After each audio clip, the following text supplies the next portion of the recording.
qiyaamaha maalinta qiyaame iyo burburka dunidan ku dhacaya iyo sida ilaahay dadka u soo bixin doono iyo xashriga iyo miisaanka iyo xisaabta iyo siraadka iyo jannada iyo naarta mawaaqif tiro badan weeyaan. qiyaamaha iyo dhibta jirta ilaahay subxaanahu wa tacaala qur-aankiisa in badan buu kaga warrama. qof kasta oo muslim oo fahmi kara qur-aanku wuxuu sheegayaana wuxuu helayaa warkii ilaahay subxaanahu wa tacaala ee maalintaa ka warramaya oo xaqiiqo ka sheegaya. kow, ilaaha weyn baa wuxuu ku sifeeyey inay maalin weyntahay maalintani. alaa yadunnu ulaa'ika annahum mabcuuhuun liyowmin cadiim yowma yaquumu nnaasu lirabbi alcaalamiin. waa maalin weyn baa ilaahay ku tilmaamaya, yaani dadku yaqiinsanayn ama malaynaynin annahum mabcuuhuun in la soo bixin doono liyowmin cadiim, maalin weyn in la soo bixin doono. maalintaa waxaa kaloo ilaahay ku sifeeyey subxaanahu wa tacaala maalin culus haqiila inay tahay. ina haaulaa'i yuxibuuna alcaajila wayadaruuna waraa'ahum yowman haqiila. ilaahay wuxuu leeyay kuwan gaaleed ama waxay jecel yihiin tan degdegta badan leh adduunka, waxaanay ka tegayaan baa ilaahay leeyay yowman haqiila, maalin culus. waxaa kaloo ilaahay maalintaa uu ku tilmaamay maalin adag inay tahay, casiir. fadalika yowmaidin yowmun casiir cala alkaafiriina hayru yasiir. waa maalin adag baa ilaahay yidhi oo gaalada marnaba aanu fududayn. idan maalintan rabu samaawaati waalardi oo sifaynaya wuxuu leeyay waa maalin weyn, waa maalin culus, waa maalin adag ayaa ilaahay ku tilmaamaya subxaanahu wa tacaala.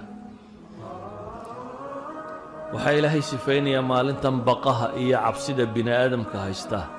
inuu wareeri doono, wax badanba mararka qaarkood aanu kala garan doonin. waxaa rabbi ku tilmaamaya ta uur kale in ilmuu ka soo dhici doono.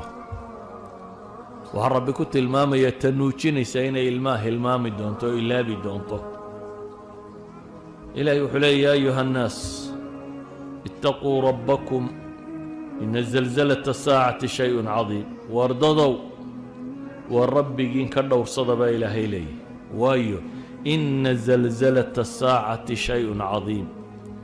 qiyaama gilgilinkiisu waa wax weyn baa ilaahay yidhi. yowma tarawnaha tadhalu kullu murdicatin cama ardacat watadacu kullu daati xamlin xamlaha watara annaasa sukaara wamaa hum bisukaara walakina cadaab allahi shadiid. waa maalin aad arkaysa baa ilaahay leeyihi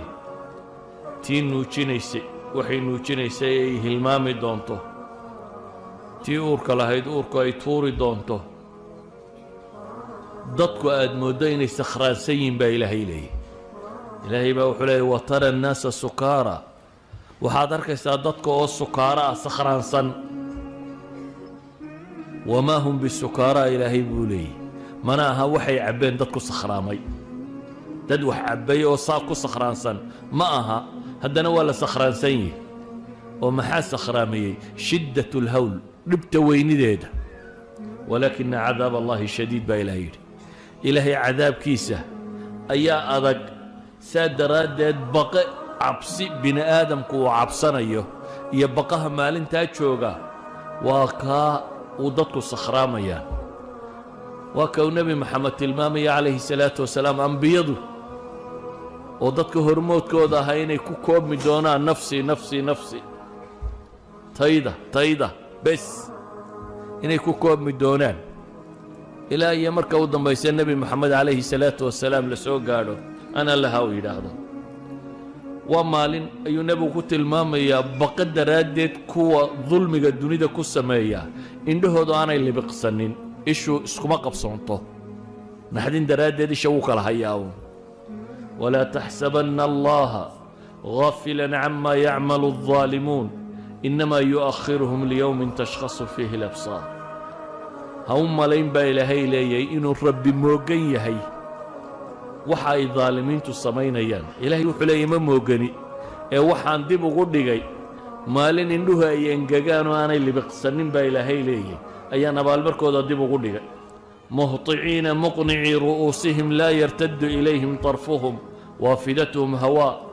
walxaal ay yihiin baa ilaahay leeyahy kuwo muhطiciina musriciin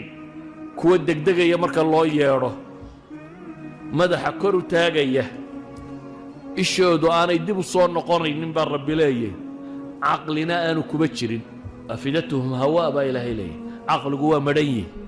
qalbigii wax lagu garan jiray waa madhan yahay baa rabbi ku tilmaamaya maalintan dhibta jirta ilaahay wuxuu leeyahy kuwa daalimiinta ah bini aadamku markuu naxo waxaynu naqaanaa in wadnuu xoog u shaqeeyo gariiro dhugdhugtiisa aad magaala ka maqasho maalintaa halkan laabta ka dhugdhuglayn maayee dhugdhugtiisa xanjarada hunguriga halkan baa laga maqli doonaa buu nebigu ayuu qur-aanku tilmaamaya waandirhum yowma alaazifa id alquluubu lada alxanaaj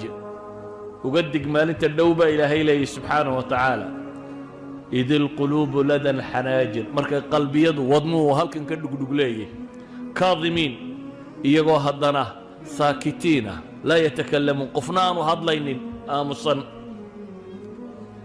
ilaahay wuxuu ku sifaynayaa maalintan maalin indhaha iyo qalbigu midna aanu sugmaynin yakhaafuuna yowman tataqallabu fiihi alquluubu walabsaar quluubun yowmaidin waajifa absaaruha khaashica rabbi wuxuu leeyahay maalintan qalbiyadu waa waajif waa khaa'ifiin waa kuwa cabsanaya waa kuwa hanfariirsan oo baqaya waa kuwa argagaxsan indhahooduna waa khaashica waa kuwa dullaysan ayaa ilaahay ku tilmaamaya indhahooda sifooyinka alla ka bixiyey mar waxaa la tilmaamay inay engegan yihiin oo aanay libiqsanaynin mar waxaa la tilmaamay inay kor eegayaanuun mar waxaa la tilmaamay oo aan ishoodu waa ku soo noqonaynin darafku soo noqonayn mar waxaa la tilmaamay inay kuwa dullaysan yihiin waxaa kaloo ilaahay ku tilmaamaya waa maalin carruurta ay cirowda baa ilaahay yidhi fakayfa tattaquun war saydin uga cabsan doontaan baa ilaahay leeyahay ilaahay cadaabkiisa in kafartum yowman yajcalu lwildaana shiiba fakayfa tattaquuna yowman yacni maalin saydin uga cabsanaysaan haddaad gaalowdaan maalintaa saa uga cabsan doontaan waa maalin ka yeesha carruurta shiiban ee ashir kuwa ciroobay alsamaa'u munfatirun bih kaana wacduhu mafcuula waxaa nusuusta qaar ku soo aroortay aadam inta la yidhaahdo ibcath bactha ahli nnaar kuwa naarta gelaya aadanow soo saar dabeetana waxaa la odhanayaa waxaad soo saartaa kunkii qofba 999 soo bixi markaasaa la yidhaahdaa bay carruurtu ciroobaysaa baa xadiisku tilmaamaya wakhtigaasi ayaa wakhtiga carruuri ay ciroobayso waa maalin aanu jiri doonin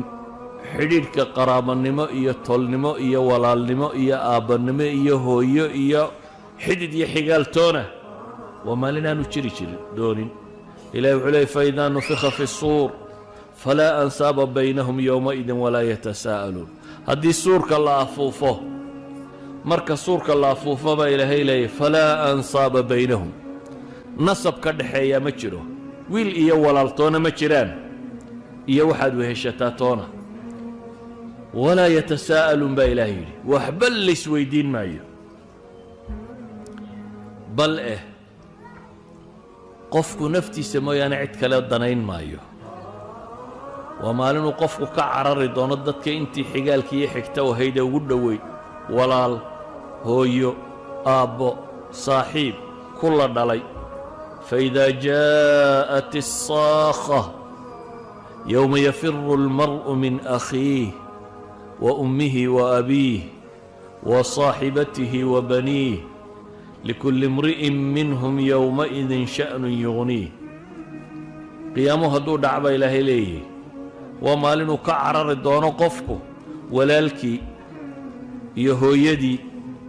iyo aabbihii iyo tuuqabay iyo carruurtiisa uu ka carari doono waa maalin aanu cidnaba sokeeyo waraga uu carari doono waayo likulli imri'in minhum yowmaidin sha'nun yughniih qof walba maantaa tiisa mashquulisay buu ilaahay leeyay subxaanahu wa tacaala beleda isaga haysataa ku filan cid wax kaba kaafii kare isagaaba mashquula aayad kale ilaahay wuxuu leeyay yaa ayuha annaas ittaquu rabbakum wakhshaw yowman laa yajzi waalidun can waladih walaa mawluudun huwa jaazin can waalidihi shay'a ina wacda allahi xaq aayad kale ilaahay wuxuu leeyay wattaquu yowman laa tajzi nafsun can nafsin shay'a walaa yuqbalu minha shafaacatu walaa yu'khadu minha cadl walaa hum yunsaruun ilaahay wuxuu leeyay wardadoo war maalin ka dhowrsada ka cabsada maalin aan ku wax dhalay wuxuu dhalay waxba u qaban karin ku la dhalayna ciddii dhashay aanay waxba tari karin